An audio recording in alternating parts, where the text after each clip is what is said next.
All right, guys. Hey, thanks for joining me. Till versus no-till and some of the trials we've done over the years. So you got to remember, when I started doing some of this stuff, I was very conventionally minded. I was still Corn College, Hefty Brothers, you know, kind of thing. I'd get a new point for the DMI Ripper, like the Laser 2000 with the hard welded faces with the right beveling, with the leading edge beveled for maximum flow and penetration. You'd take it around the neighborhood and they'd be like, yeah, buddy, fist bump, like, yeah, get you some, boy. And, you're just like, woo, we'd hold candlelight vigils. I'd have my no-till, no-yield shirt on. I'd stop and put a cross like on the side of the road. Not because I lost a friend there, but because somebody was trying a no-till field. Like, we're praying for you, buddy. We're praying for you. As we would take the field cultivator and drive into the mud hole and drag the field cultivator through the mud hole to warm and dry it up. Yeah, I'm glad I became smarter than my dirt. Glad I have soil. So yeah, that's where I was when I started a lot of this stuff, and I was using a lot of these products because I was in that environment, because I was like, you know, you're in that immersed part where the writing a check created cash flow on your farm because of all the return on investment you're going to get. So when we started doing tillage versus no-till, I was quite shocked that the yield never moved. And so this year people were asking how it turned out this year. It's turned out the same as it has since 2013. Whenever we split a field or do trials across the field, there was zero yield response moving from one to the other on fields that are fit to be no-till. And that's a different video. But zero crop response. But when at the time I was either living out of state or you're working highway heavy down in the city, so you're gone, there is no farming during the week. You're gone from early in the morning, to carry 80-pound buckets of mud in each hand, to shovel all day, to swing a maul all day, to run up and down ditch banks, to come home late at night. There is no farming during the week. And so with the no-till side, I would have given up 5 or 10 bushel to the acre because it would have allowed me a day of rest. And it would allow me to stay at work and make more money instead of arguing with the boss. Like, hey, I know I'm supposed to farm on the weekends and you guys need me during the week, but it's supposed to rain this weekend. I got to get this ground worked up so I can get it planted before the next rain. And then your boss is like, you work for us. So I don't care about your little farm hobby. Like, I don't care. We need that pipe in the ground this week. And you're just like, screw ya. So there's a lot of mental stress there that the no-till has a non-monetary value to for me. It greatly improved our family life. It allowed me to have a random day with my wife. Maybe she's not as happy with it. Maybe she'd like to go back to full till because it'd get rid of me more. But that's a different conversation as well. So on the tillage practice alone, plain and simple, the no-till makes us more money at the end of the year, and that's what counts. The other thing we did was fertility trials. So you did alternating trials across the farm. That's when it became quite aware to me that I should be applying P&K as a maintenance thing, not as a crop growing thing, because we did check strips of no fertilizer and then half rate, full rate, and a double rate, and we could never ever get a consistent response. Maybe this one field did, so then you dig into why did that one field get a response. But when you have a bunch of set points all across the farm and you average everything out and you see that it was pretty much a statistical tie at the end of the year, you just gave a retailer a lot of money for nothing other than soil maintenance. And so that was very frustrating. That was a hard education to learn. But the other thing is fertility is very local. You have to do your own.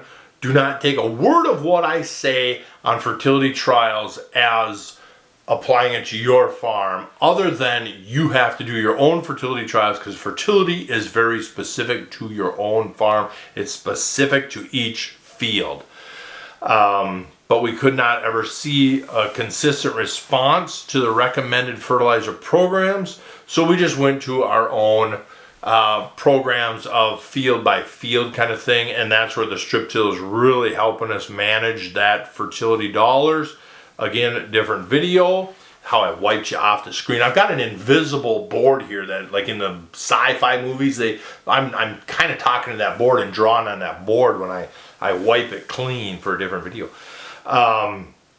And so then we did a bunch of in-furrow trials, like Staller, Bioforge, these algae products, these bio, you know, the early generation biologicals, and never once did any of them ever make a crop response. So that was easy to just stop doing that. In fact, I would like to do more of them trials in corn as to, are we actually making money by that in-furrow thing? Yeah, so we stopped doing in-furrow stuff on soybeans. I would like to do more foliar type things. You know, we're always trying to think what's that next step. So I'd like to get to more foliar stuff. Seed treatment and fungicide. So insecticide, we've never done insecticide as a preventative measure type thing. We've always used insecticide as, oh, that field has aphids. The forecast says aphids are only going to get worse. We're going to hit that field with an insecticide. I'm sorry, I got to save the crop and I got to make money. Fungicide, we used to apply fungicide just cause, like, oh, it's that time of year. It's now our fungicide season. And then we started doing some trials and we never saw consistent data to show it. And when I talk about consistent data, I'm talking replicated trials. So maybe we should do another video on how to set up trials, because I'm talking replications across the farm. Not one, do your whole farm in, 10 different fields in a fungicide, and in one spot shut it off and be like, see, that was 6 bushel response right there, so we need to keep doing it. No, I'm talking on fields. You do strips across each field of check and product, boom, boom, boom, alternating across each field. You get hundreds of data points by that fall. You average it all out, and how did that work? Or you average each field out and see why did it respond in that field. And with fungicide, we never saw a consistent response. So we quit using it, and we haven't used fungicide in 3-4 years. But if we see a need as an emergency rescue, then I guess we'll go use it.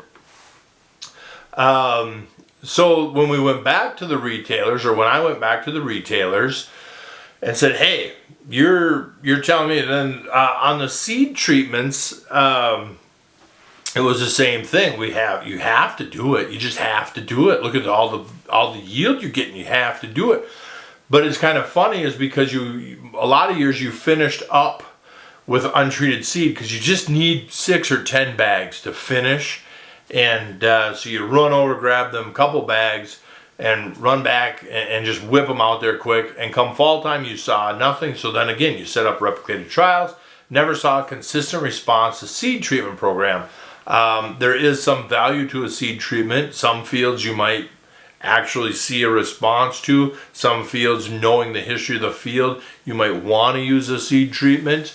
And you manage it that way. But as far as broad acre, we never saw a treatment to it. Soybean populations, so seed dealers and agronomists that have no clue how soil functions, and they're telling us because we're too cold and too wet, we need to run a very high population for no-till soybeans.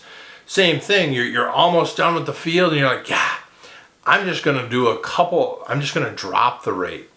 So they were recommended like 170,000, drop it down to like 100,000, finish the field, and then turn around and double back. So yeah, you had 170 to 100, and maybe over here it ended up at like 120, and then you ran out. And again, you saw zero crop movement going through that stuff, or very little crop movement going through that stuff. So then you go back, like, why am I buying all this seed? Well, because no-till really doesn't work up here. You're really asking a lot. It's going to really hurt germination, blah, blah, blah, blah. So clearly the retail people had no clue how the soil functions. So one year we had a 95 and a 55,000 strip right next to each other, and I had 80 farmers walk into that field, and I told them right there's where it's at. 80 people walk into the field, and they're standing there saying, where's it at? Because you could not, vegetative growth wise, you could not tell a difference from one to the other. Pull a tape measure, you see an average looking row. Pull a tape measure between the two populations, and you had identical seed pot. You had identical soybeans per that 17.5 feet replications, and you're just like, oh, okay, so now we can play. It gives us the confidence to play with population, even on small trials. Do the rest of the farm at 120, and then every once in a while throw a few acres in at 55 or 75 or 95 just to see what happens, to try and start a trend line for that. I think for the most part, that's all my trials are kind of in a quick nutshell. We didn't want to dwell on them too long. So on that note, guys, thank you very much for watching.